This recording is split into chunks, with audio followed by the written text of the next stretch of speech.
Hola familia, muy buenas noches. Gracias, Caleb. Gracias, hijito mío. Muy buenas noches, Benny, querida. Muy buenas noches, Jaycee. Gloria a Dios. Qué bueno verte, Jaycee. Te estábamos extrañando ya. Un abrazo enorme para ti, para Walter, para todo tu rebaño. Un abrazo enorme, grande, fraterno. Dios te bendiga, Jaycee, querida. Dios bendiga a Roxana, a toda tu familia. Que el Señor haga resplandecer su gloria en todos ustedes, en el nombre de Jesús. Amén. Bienvenido, Juanito González, también, hermano querido. Hablé contigo de antes. Confío en Dios en que el Señor siga obrando milagros creativos en tu vida. Vamos a comenzar orando como siempre lo hacemos. Hoy tenemos Santa Cena. Vamos a compartir primero la palabra del Señor y luego estaremos disfrutando de la mesa del Señor. Amén. Que el Señor prepare nuestros corazones, nuestras mentes, nuestro espíritu, alma, pensamiento, para poder disfrutar de un tiempo especial en esta noche. Amado Padre Celestial, gracias por regalarnos la vida, por el milagro de la vida, por la sanidad.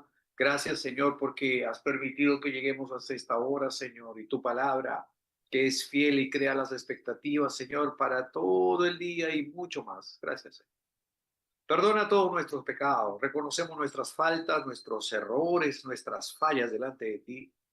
Padre, los reconocemos y te pedimos perdón. Y gracias, Padre, porque tu misericordia es infinita y conoces nuestro corazón.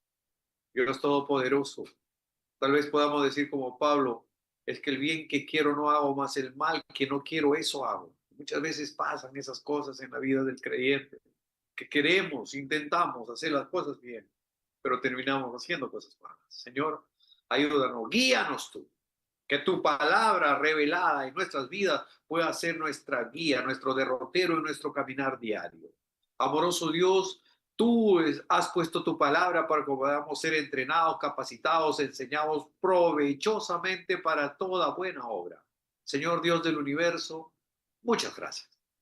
Amado Dios, gracias por este día, gracias Padre por la nación de Israel, por nuestro país en que vivimos, gracias por la democracia, gracias porque confiamos en vivir quieta y reposadamente, Señor, con gobernantes que puedan ser guiados por ti, Señor, en el nombre de Jesús. Amoroso Padre Santo, bendice Sudamérica. Padre, que están todos volviendo, Señor, a la derecha, a la democracia, bendícelos a todos, Padre, en el nombre de Jesús. Amoroso y gran Dios, oramos por la nación de Israel, por el Estado de Israel. Que tú bendigas a ese remanente fiel que están allí, Señor, por el cual tu palabra, tu pacto, tu promesa, Señor, nunca cesará.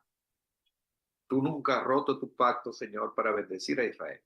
Y hoy por hoy, aunque muchos de sus vecinos musulmanes, islámicos, no reconozcan al Estado de Israel, el resto del mundo sí lo reconoce. Y tú sabes, Señor, que Él es tu pueblo escogido, en el nombre de Jesús. Padre bueno, bendecimos esta reunión esta noche y permite que lo que podamos aprender, compartir, sea de bendición para nuestro crecimiento espiritual en el nombre poderoso de Jesús. Amén, amén y amén. Amados hermanos, estamos en el estudio del libro de Romanos en la parte ya 77. Hemos avanzado bastante. Estamos en el capítulo 11. Hoy entramos al capítulo 11. Ayer anoche terminamos el capítulo 10. Entramos ya al capítulo 11. Que dice la palabra de Dios en el capítulo 11, en el verso 1. Dice, digo pues, ¿ha desechado Dios a su pueblo? En ninguna manera, porque también yo soy israelita de de la descendencia de Abraham, de la tribu de Benjamín. Ya saben que el apóstol Pablo está escribiendo a la iglesia naciente, a la iglesia cristiana en Roma. En Roma estaba naciendo una pequeña iglesia, había un remanente ahí que estaba floreciendo de alguna manera. Entonces, y Pablo quería llegar allá, pero no habían otros líderes judíos tampoco que lleven la buena palabra y la sana doctrina. Entonces, ahí es donde el apóstol Pablo decide escribir esta carta a los romanos. Entonces, mis hermanos amados, aquí en el capítulo 11, ya en el verso 1 dice, ¿ha desechado Dios a su pueblo, o sea, a Israel? En ninguna manera, porque también yo soy israelita de la descendencia de Abraham, de la tribu de Benjamín. Como verán, el apóstol Pablo responde con un rotundo de ninguna manera. a la pregunta si Dios ha rechazado a Israel, si Dios ha abandonado a Israel, ¿no? Si Dios lo ha desechado a Israel, no. Entonces, Pablo utiliza su propia vida como una prueba irrefutable. Él dice, porque también yo soy israelita, es decir, soy un judío, lo que demuestra que Dios sigue salvando a los israelitas. Este versículo abre una de las reflexiones más profundas del Nuevo Testamento acerca de la fidelidad divina de nuestro Dios. Aquí detallamos los puntos claves para entender su significado. Punto número 1. En los capítulos 9 y 10 que hemos estudiado en las noches anteriores, Pablo explica que la mayoría de la nación de Israel ha rechazado a Jesucristo. Eso ya lo tenemos claro, ¿verdad?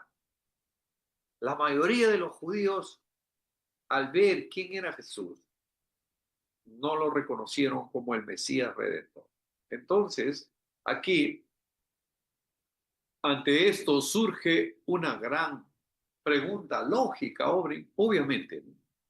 ¿Ha roto Dios su pacto con el pueblo de Israel y los ha desechado por completo? Pablo responde enfáticamente, ¿no? De ninguna manera. Él sabía que el Señor no había abandonado del todo a su pueblo, que los que se habían separado evidentemente estaban fuera, digamos, del propósito del plan divino de la cobertura de Dios. Pero siempre, siempre a través de la historia bíblica vamos a encontrar a un remanente, a un grupo, a un pequeño grupo que no dobló sus rodillas ante Baal, ante los dioses paganos de este mundo, sino que permanecieron firmes y fieles al Señor. Pablo responde, como dije, enfáticamente, de ninguna manera, que el pueblo de Israel no había sido abandonado, rechazado por Dios, para nada, ¿no? Ahora, para demostrarlo él mismo, se pone como ejemplo. Pablo es israelita, descendiente de Abraham, de la tribu de Benjamín. O sea, un fariseo de fariseos, convertido al cristianismo. Antes era Saulo de Tarso, un judío recalcitrante. Por eso perseguía a los creyentes. ¿Me entienden, no? ¿Qué pasa? Viene el Señor Jesús a su pueblo, al pueblo elegido, al pueblo escogido por Dios. Juan 1:10 dice, a los suyos vino y los suyos no le recibieron. Más a los que le recibieron, a los que le aceptaron, les dio poder, les dio potestad, les dio autoridad de ser hechos hijos de Dios. Ahora, Saulo de Tarso, un hombre erudito, preparado en la ley, era un capo, era un capo. Había sido alumno de Gamaliel, uno de los sabios de su tiempo. Entonces, este legalista al mango, eh, cuando supo de Jesús, no, no le cuadró como Mesías. Y a los discípulos comenzó a perseguirlos. Y los apresaba y los traía y los presentaba ante las autoridades y ahí los juzgaban, los encarcelaban, los apedreaban, en fin. En esa chamba estaba Saulo de Tarso, hasta que tiene un encuentro con Jesús, hasta que Jesús se presenta a él y le dice, Saulo, Saulo, ¿por qué me persigues? Cuando él está camino a Damasco persiguiendo a unos creyentes, a unos cristianos. Y ahí Saulo le dice, ¿quién eres tú, Señor? Y el Señor le contesta, yo soy Jesús, a quien tú persigues. Y él caído debajo del caballo dice, ¿qué quieres que yo haga, Señor? Y el Señor le da las directivas, le da las pautas. De allí para adelante se convierte en el apóstol Pablo, llamado por Dios, elegido por Dios, para un enorme ministerio, no para el pueblo judío, sino más bien para el pueblo gentil. El apóstol Pablo fue separado, llamado, predestinado para el pueblo gentil, no para que se quede con los judíos, no para que prediquen en Jerusalén, en Judea, en Samaria, no, no, sino para el resto del mundo, incluyéndonos a nosotros. Entonces, de ahí para adelante, este fariseo de fariseos ahora convertido al cristianismo, ¿no?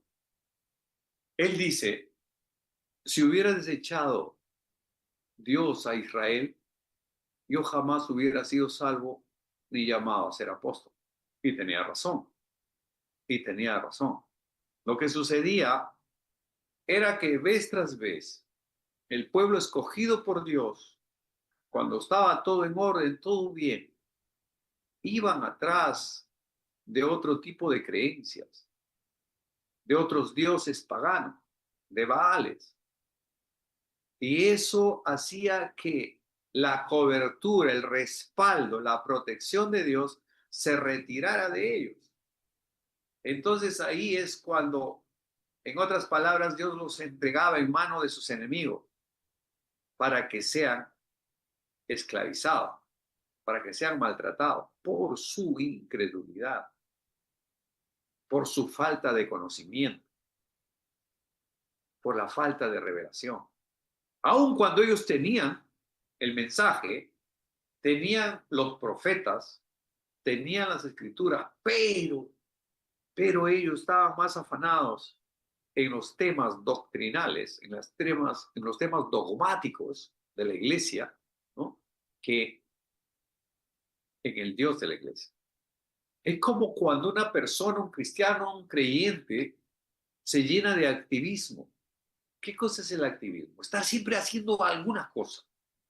Siempre no puede estar parado. ¿Se acuerdan de Lázaro? Lázaro tenía dos hermanas, Marta y María. Marta estaba afanada siempre. Ella estaba barriendo, limpiando, cocinando, surciendo, cociendo, de nuevo barriendo, y siempre estaba ocupada. En cambio, María no. María se sentaba a los pies del maestro y escuchaba la palabra. Y ahí es donde el Señor le dice, Marta, Marta, afanada estás. ¿Por qué te afanas tanto? Y muchos cristianos, muchos creyentes en las iglesias han tomado este tema de un activismo, entre comillas, que sirven en el templo. Acomodan las bancas, limpian las bancas, barren, es decir, ponen las flores, acomodan las cosas del altar, todo, y están ahí todo el día, no van a su casa porque están barriendo, están limpiando, están acomodando, están poniendo todo en su lugar y bla, bla, bla. ¿Está mal eso? No, no está mal. No digo que esté mal. El problema es cuando pasamos una línea roja y nos convertimos en activistas ya, en un activismo que ya es negativo. Estamos tratando de hacer todo por el templo, pero no por el Dios del templo. Eso es un problema. Ahora vamos a aclarar un poquito más adelante esto. Yo sé que al final ustedes van a entender a lo que quiero llegar, pero no voy a escaparme de compartirlos. Ahora, para sostener este argumento, Pablo explica que Dios nunca abandonó a su pueblo y nunca lo ha abandonado hasta el día de hoy. A lo largo de la historia bíblica, siempre en Israel ha existido un remanente fiel, un pequeño grupo de judíos que por pura gracia y misericordia de Dios han creído y han mantenido la fe. Siempre, a través del tiempo, el Señor ha reservado, ha guardado, ha cuidado un remanente, un grupo de personas, por más pequeño que sea. Sin embargo, de ahí ha comenzado nuevamente la chispa de la fe a encenderse. Qué interesante. No todos se perdieron, no todos se fueron por la chueca, no todos perdieron el rumbo. Siempre el Señor ha guardado un remanente, un grupo sobre el cual su gracia, su gloria se ha manifestado, ¿no? ¿Para qué? Para que pueda seguir extendiéndose el conocimiento de la palabra de Dios a través de las naciones. Este versículo nos enseña que la fidelidad, su pacto, sus promesas, su llamado, son irrevocables. Él no abandonó a los que él escogió. Él escogió al pueblo de Israel y no lo abandonó. Ellos lo abandonaron a él y por eso sufrieron consecuencias. Pero el amor y la fidelidad de Dios siempre ha estado porque él no puede quebrantar un pacto. Y él hizo un pacto con Abraham, que él sería su Dios. Y así es. Y que Israel, el pueblo hebreo, el pueblo judío, sería su pueblo. Y así es, ¿no? Ahora, hasta el día de hoy. Aunque hay muchos vecinos tóxicos de Israel que no aceptan como Estado a la nación, al Estado de Israel, ¿no? Para ellos solamente lo llaman como el régimen sionista, así le dicen, con desprecio. Todos los otros son naciones. Irán, Irak, ¿no? Todos los de alrededor, Turquía y todo lo demás, son naciones. Pero a Israel no le quieren dar ese privilegio. Ellos, aún con la resolución 131 de la ONU, que en 1948, el 14 de mayo, declaró con un voto de Perú, ¿no? Para que Israel sea reconocida como nación. Para muchos, la nación de Israel comienza ahí, pero para el pueblo cristiano, para el pueblo de Dios, no comienza Israel ahí. Comienza hace 3.500 años atrás. ¿Entiende? Claro, hay gente que conoce la historia desde el 18 de mayo, ¿no? De 1948 para adelante. Como que ahí nace la nación de Israel. No nace ahí. La nación de Israel nace cuando en Génesis 12 Dios hace un pacto con Abraham. Y le dice a Abraham, Abraham, necesito que salgas de tu tierra y de tu parentela, que abandones tu familia y que vayas a la tierra que yo te voy a mostrar y te bendeciré. Serás de bendición, engrandeceré tu nombre. Haré de ti una gran nación. A los que te bendijeren, bendeciré, y a los que te maldijeren, maldeciré, y en ti serán benditas todas las familias de la tierra. Y ese pacto divino, ese pacto de Dios es inquebrantable, es irrevocable. Por eso que todo el que maldice a Israel se friega, pierde. Sea hombre, sea comunidad, sea nación, que maldiga al pueblo de Israel, ya está perdido, ya fue. ¿Por qué? Porque hay un pacto divino y nadie puede quebrantar ese pacto. Sin embargo, el que bendice a Israel, ¿qué dice? Será bendito. Yo lo bendeciré, dice el Señor. Por eso que desde esta humilde tribuna nosotros bendecimos al Estado de Israel, al bendito Estado de Israel. Nosotros lo bendecimos en el nombre de Jesús porque es el pueblo de Dios, el pueblo elegido por Dios. Por eso Salmo 107, 20 dice que bendigamos a Israel, que oremos por la paz de Jerusalén, que oremos por la paz de Israel. Y eso hacemos desde esta humilde tribuna. Ahí está nuestro logo desde el 7 de octubre de 2023, cuando Hamás invadió Israel y mató 1.200 judíos y llevó secuestrados a 200 y tantos y tal. Y ustedes ya conocen esa historia porque hace poquito nomás sucedió. Estamos aquí, vamos para adelante en el nombre de Jesús, tratando de honrar a nuestro Dios, de amar lo que Él ama y de odiar lo que Él odia. Dios odia el pecado, nosotros tenemos que odiar el pecado. Dios ama al pueblo de Israel, nosotros tenemos que amar al pueblo. Los judíos no son perfectos, nosotros tampoco lo somos. Podemos encontrar 1.000 defectos seguro en ellos, tal vez más defectos que virtudes, pero es el pueblo escogido por Dios. Ahora, hay mucha gente que ha discutido conmigo en el sentido de que no, el Israel de ahora no es el Israel del pacto. Eso no es correcto, eso no es verdad. Ellos dicen, pero este Israel de ahora, ese no es el Israel que Dios. No tiene sentido. ¿Sabes por qué?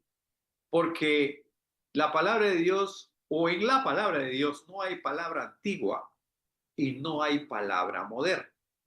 La palabra de Dios es eterna y permanece para siempre. Para Dios, el futuro es historia. Él se mueve en los corredores del tiempo. Por tanto, su palabra es verdad y permanece para siempre. Dios y su palabra son uno solo. El problema es que existe mucha gente que conoce mucho de versículos bíblicos, conoce muchos versículos, pero no conoce al Dios de los versículos.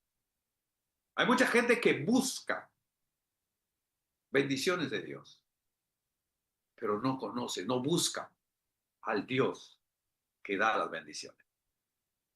Eso es un problema latente. Y la gente trata de encontrar a su manera la forma de conectarse con Dios. Y dice, no, yo tengo fe en Dios. Y nunca ha reconocido al Señor Jesucristo. Entonces, ¿cómo puede tener fe? Es imposible que alguien diga, yo tengo fe. Aunque la gente que encuentre usted por la calle, le pregunte usted a esa gente, dice, ¿tú crees en Dios? Claro, yo creo en Dios. No, yo tengo fe en Dios. Mi familia tiene fe en Dios. Pero no son creyentes, no son cristianos. Entonces, eso no es fe. Porque la fe, ¿qué cosa es? Es la certeza de lo que se espera, la convicción de lo que no se ve. Y si no conocen a Jesucristo, entonces no tienen fe, porque el Señor Jesucristo es el autor y consumador de la fe. Entonces, cuando ellos hablan de fe, puede ser una creencia vana, puede ser un fanatismo, puede ser lo que sea, pero fe no es, porque la fe viene de Dios. Amén. Jesucristo es el autor, el consumador de nuestra fe. Y esa es fe que vence al mundo, nuestra fe. Gloria a Dios. Entonces, mis hermanos, la salvación de cualquier persona, sea judía o no, no se logra por méritos propios, sino por pura gracia de Dios. Está claro en el pasaje. El apóstol Pablo explica en el resto del capítulo que ya nosotros vamos a ir avanzando. Esta noche no vamos a avanzar mucho porque tenemos Santa Cena, ¿no? Me gustaría llegar hasta el verso 5, pero no creo que sea posible. Sin embargo, yo quiero leerlo de una vez para que tengan ustedes una idea panorámica de estos pasajes, porque aisladamente como que no tiene mucho sentido. Así que voy a leer aquí, desde el verso 1 hasta el verso 5. Dice la palabra del Señor así. Digo pues, ¿ha desechado Dios a su pueblo? En ninguna manera, porque también yo soy israelita de la descendencia de Abraham, de la tribu de Benjamín. El verso 2, no ha desechado Dios a su pueblo, al cual desde antes conoció. Nosotros ya vimos que el Señor nos ha conocido desde antes de la fundación del mundo, nos ha llamado, nos ha escogido, nos ha predestinado, nos ha justificado, nos ha separado desde antes de la fundación del mundo. Entonces aquí dice, no ha desechado Dios a su pueblo, al cual desde antes conoció. ¿O no sabéis que dice Elías, la escritura, dice de Elías la escritura, cómo invoca a Dios contra Israel diciendo, Señor, a tus profetas han dado muerte y tus altares han derribado y solo yo he quedado y procuran matarme? Pero, ¿qué le dice la divina respuesta? Me he reservado 7,000 hombres que no han doblado las rodillas delante de Baal. Así también, aún en este tiempo, ha quedado un remanente escogido por gracia. Otra vez la palabra remanente, ese grupo pequeño, esa manada pequeña que el Señor separa y lo preserva para que no se contamine, para que de ahí comience otra vez la palabra de Dios a alcanzar las naciones. Ahora, en el verso 2 dice, ¿no ha desechado Dios a su pueblo, al cual desde antes conoció? ¿O no sabéis qué dice de Elías la escritura, cómo invoca a Dios contra Israel, diciendo, ¿no? A tus profetas han matado, yo nomás he quedado. Elías pues creyó que él era el único. Pero el Señor dice, no, no, no, un momentico, un momentico. Me he reservado 7,000 hombres. Elías no lo sabía. 7,000 hombres que no han doblado sus rodillas ante Baal. Baal era un dios pagano. El apóstol Pablo responde enfáticamente que el rechazo temporal de Israel como nación no significa que Dios haya roto su pacto con él. Y yo me atrevería a decir que este punto en particular, digamos que es actual. Porque ya dije, hay muchas naciones vecinas de Israel, vecinos tóxicos, que no aceptan que nunca han aceptado y nunca van a aceptar a Israel como nación. Es más, cuando se funda el grupo terrorista Hamas, dentro de sus estatutos, tiene tres fundamentos. Primero, negar a Israel como nación. Segundo, no hacer negocios con ellos. No negociar, no hacer intercambio comercial con ellos. Y tercero, desaparecer del mapa al pueblo judío, al pueblo de Israel. Esa es su base sobre el cual se funda el grupo terrorista Hamas, indudablemente patrocinado, armado, equipado, entrenado, pagado por Irán. ¿Para qué? Para estar bombardeando a Israel. Lo mismo sucede con Hezbollah. Hezbollah es un grupo terrorista también, ¿no? Que se han posicionado del país, de la nación del Líbano. Y desafortunadamente en algún momento de la historia se metieron ahí, Irán mandó dinero y ellos han formado su ejército del cual Irán les envía cohetes, les envía drones, les envía todo. ¿Para qué? Como son frontera con Israel, de ahí cerquita nomás, los vayan disparando, los vayan amedrentando, los vayan matando. Porque Irán está a 2.000 kilómetros. ¿Me entienden? Entonces, todos estos países enemigos, enemigos de Dios, enemigos de Israel, no aceptan a Israel como nación, como Estado, y nunca lo van a aceptar. Entonces, ahí viene el problema, ahí vienen las guerras. Como lo desprecian, como lo desechan, como dicen, no, eso no, eso es el régimen sionista. Hay que acabar, a eso. Ayer nomás Erdogan, presidente de Turquía, ya amenazó otra vez a Israel de que Israel debe desaparecer y Jerusalén debe volver a ser ¿no? capital de Palestina. ¿Qué es Palestina? Nada. Palestina no es nada. No es nación, no es país. No tiene bandera. No, no es nada. No existe Palestina. Pero para estos enemigos del pueblo de Israel, cualquier cosa tiene que servir para poder incomodar al pueblo de Israel. Pero Israel es un pueblo de paz. Jehová de los ejércitos es el Dios de Israel. No hay problema. No hay problema. El Señor cuida de su pueblo. Él no va a quebrantar su pacto por nada y nadie lo va a quebrantar tampoco. Dije que el apóstol Pablo responde enfáticamente que el rechazo temporal de Israel como nación no significa que Dios haya roto su pacto con ellos. Dios no invalida su pacto. Es más, la Biblia dice, un pacto, aunque sea de hombres, una vez sellado, no se puede abrogar. Entre hombres.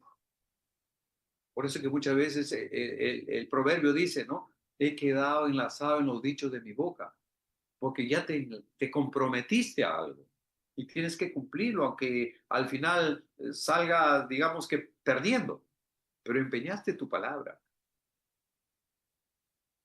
Y honrar la palabra es mejor que tener mucho dinero, porque tu palabra se supone que personifica a tu persona, tu palabra. Cuando tú das tu palabra, tienes que honrar tu palabra, porque ya lo dijiste, porque ya te comprometiste. Amén. Entonces, Pablo utiliza el concepto de remanente, aunque la mayoría de los israelitas rechazaron a Jesús, siempre ha existido y existirá un grupo de judíos que han creído por gracia, del cual el mismo Pablo es un ejemplo viviente. Él dice, soy judío, soy israelí, soy fariseo. Esa es la condición en que él estaba cuando el Señor lo llamó. El amor, el infinito de Dios, la misericordia de Dios, lo jaló. Mis hermanos amados, no hay palabra antigua ni palabra moderna. La palabra de Dios es eterna y permanece para siempre. La palabra se divide en logos, que son las escrituras, las que nosotros leemos, y en el rema, que es la palabra revelada, que es la revelación. El rema es la revelación. Cuando tú lees el logo, la palabra escrita, la Biblia, lo que contiene aquí, entonces un pasaje bíblico toca tu corazón y te formatea el cerebro, entonces esa parte de la palabra ya se convierte en una revelación, en un rema para ti. Y tú mantienes esa palabra, guardas esa palabra en tu corazón. Ya no está escrita acá en la Biblia, ¿no? Está escrita ahora en tu corazón, como un sello indeleble. Y tú sigues confesando esa palabra. Por tanto, el Rey de los siglos, inmortal, invisible, al único y sabio Dios, sea honor y gloria por los siglos de los siglos. Y sigues caminando, sigues andando por tu camino, en tu trabajo. Por tanto, al Rey de los siglos, inmortal, invisible, al único y sabio Dios, sea honor y gloria por los siglos de los siglos. Aleluya.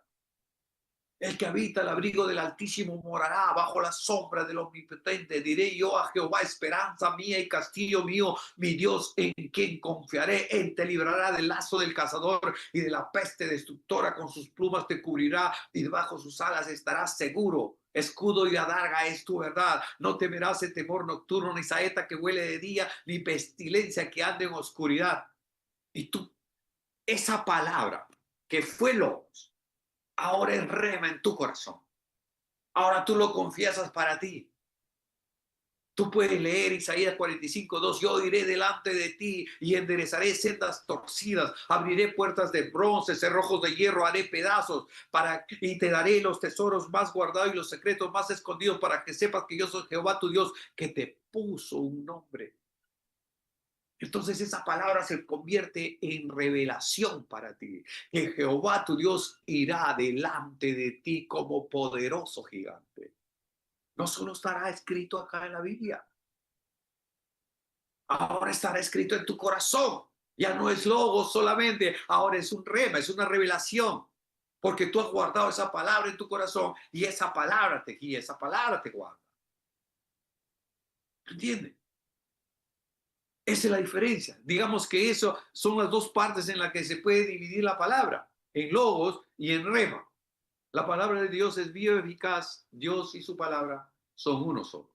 Felicito a todos ustedes, amados hermanos, por su perseverancia, por su tenacidad, por ese deseo, por ese hambre y sed de su palabra, que están cada noche reuniéndose para poder aprender una palabra más del Señor, un mensaje más, un versículo más, una reflexión más de nuestro Señor.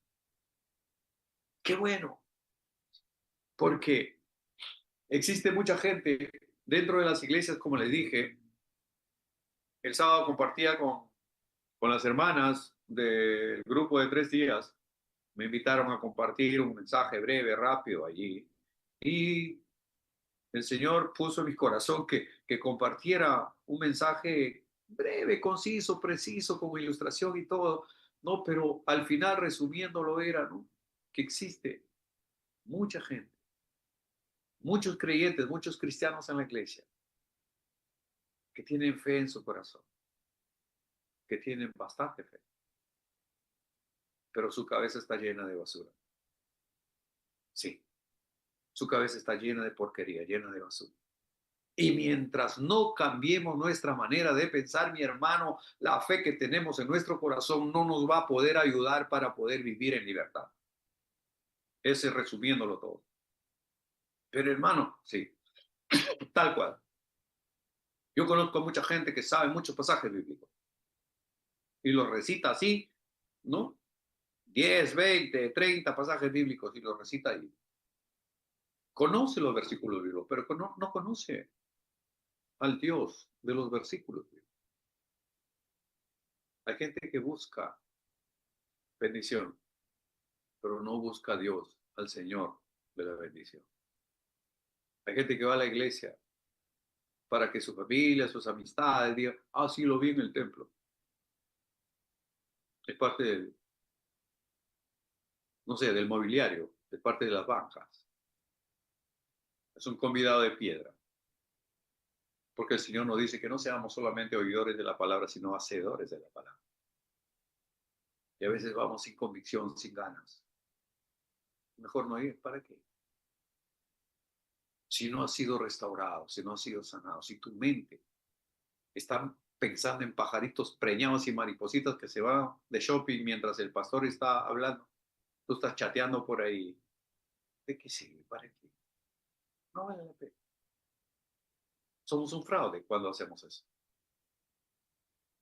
Entonces, mi hermano aquí, para terminar, yo quiero llevarlos a Oseas 4:6, profeta Oseas 4:6. Dice, mi pueblo fue destruido porque le faltó conocimiento. Por cuanto desechaste el conocimiento, yo te echaré del sacerdocio, porque olvidaste la ley de tu Dios, también yo me olvidaré de tus hijos. En esencia, me gustaría explicar más y todo esto, pero ya el tiempo nos está ganando. En esencia, este pasaje señala que la crisis y la destrucción, ya sea social, espiritual, económica, matrimonial, no ocurren por falta de recursos, sino por el rechazo voluntario a la sabiduría y a la verdad de Dios. Eso es terrible. Cuando no ponemos a Dios primero que todo, en nuestro hogar, en nuestra relación, en nuestra, no sé, en nuestro servicio, en nuestro trabajo, y queremos hacer lo que nosotros queremos, entonces salimos del propósito de Dios. ¿Y qué pasa? Perdemos. ¿Por qué? Porque nos faltó conocimiento. Isaías 5:13, profeta Isaías, el profeta mayor, dice Isaías 5:13, por tanto mi pueblo fue llevado cautivo porque no tuvo conocimiento, y su gloria pereció de hambre y su multitud se secó de sed. El mensaje central es que la ignorancia, mi hermano, la falta de preparación, el no leer la Biblia, el no buscar al Señor en su palabra, el rechazo a la guía divina, el rechazo al Espíritu Santo, llevan a las personas a cometer graves errores, a sufrir consecuencias destructivas y perder su libertad. Es decir, nos ponemos en un punto de autodestrucción cuando creemos, pensamos que nosotros podemos hacer lo que nos da la gana. He escuchado a gente que dice, no, yo creo en Dios a mi manera. Es que no hay que crees en Dios a tu manera, eso no existe. Ese es un engaño del mundo. O crees o sirvas al Señor a la manera, guiado por el Espíritu Santo, no como tú quieres, no como te da la gana, sino como se debe honrar a nuestro Dios con reverencia, porque Él es Dios omnipotente. Como dije, hay gente que conoce muchos versículos, pero no conoce al Señor de los versículos. Hay gente que busca las bendiciones, pero no buscan al Señor que da las bendiciones.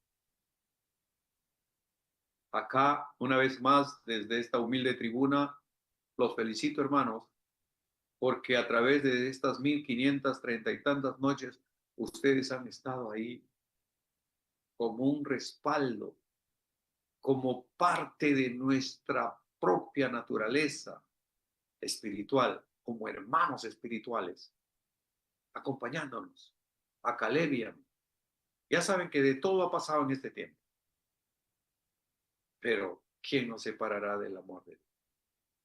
Ni la muerte, ni la vida, ni ángeles, ni principados, ni potestades, ni ninguna cosa creada nos puede separar del gran amor de Dios que es en Cristo Jesús, Señor nuestro. Gracias por su amable sintonía, hermanos amados. Gracias por acompañarnos. Gracias por sus oraciones. Son sus oraciones las que de alguna manera nos sustentan, nos respaldan, nos fortalecen. Agradezco infinitamente las oraciones de ustedes por Caleb y por mí. Muchas gracias. Sigan haciendo lo que lo necesitamos. Entonces, vamos a participar de la Santa Cena, los que tienen allí los elementos para la Santa Cena, vamos a hacerlo.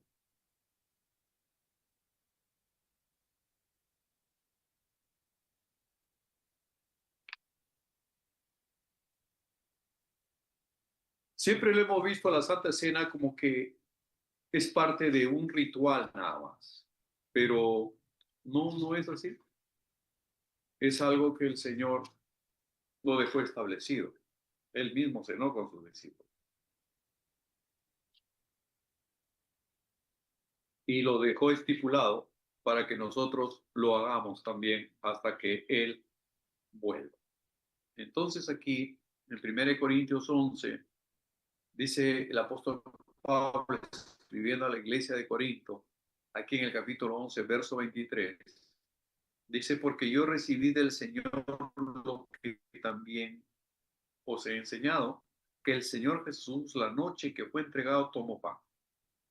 Y habiendo dado gracias, lo partió y dijo, tomad y comed, esto es mi cuerpo que por vosotros es partido, haced esto en memoria de mí.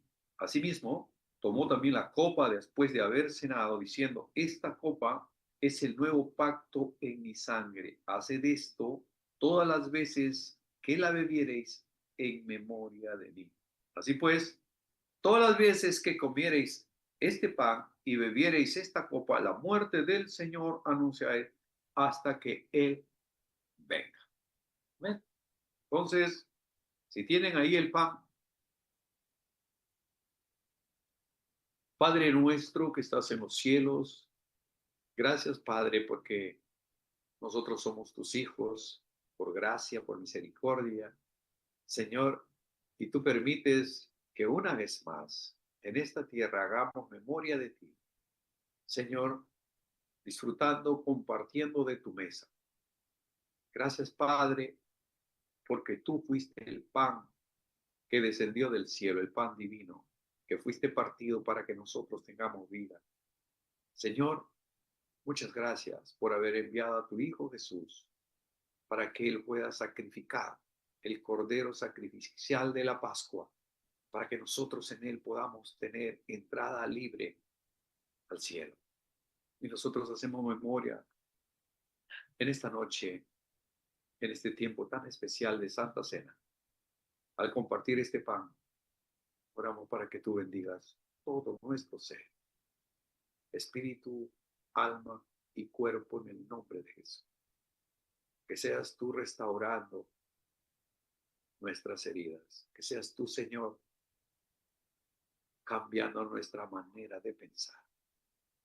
Que seas tú, Señor, sanando todos nuestros cuerpos físicos, fortaleciéndolo, sanándolo de toda enfermedad, de toda plaga, de toda peste, de todo cáncer, de todo quiste, de todo tumor, de toda malformación, de toda fibromialgia, en el nombre de Jesús, de toda migraña, de toda posesión demoníaca, en el nombre de Jesús, se ha quitado, se ha echado fuera, que podamos vivir en libertad, al cual tú nos has llamado.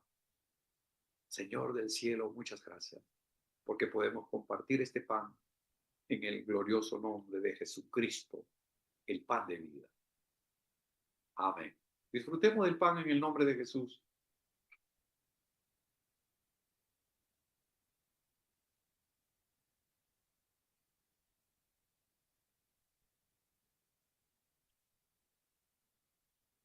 Muchas gracias, amado Dios. Qué bendición. Qué bendición. Gracias. Gloria sea tu nombre. Gracias. Porque nos has invitado a tu mesa. Aleluya. Gloria a tu nombre, Jesús. Todos los temores se van. Todos los dolores se van. Todas las maldiciones son deshechas. Toda fortaleza que nos limitaba es derribada y destruida por el poder de tu palabra, Señor. Tú edificas en nosotros vidas renovadas en ti.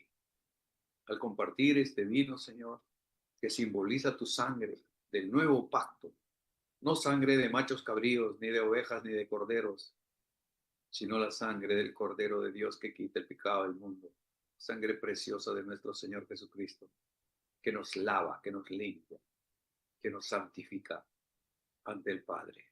Gracias, Señor. Permite que mis hermanos, donde quiera que estén compartiendo, Señor, este vino, seas tú restaurando todo su ser. En el nombre de Jesús. Bebemos el vino.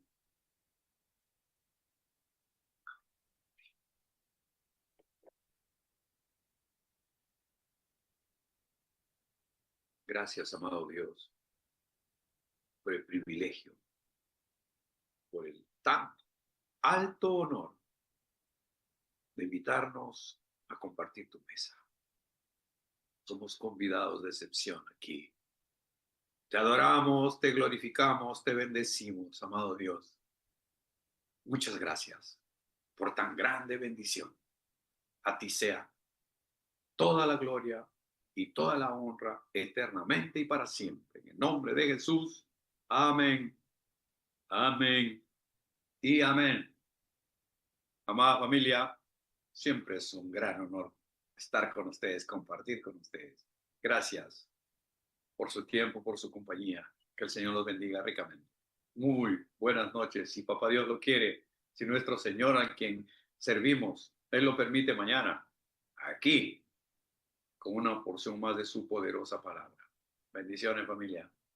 Aleluya.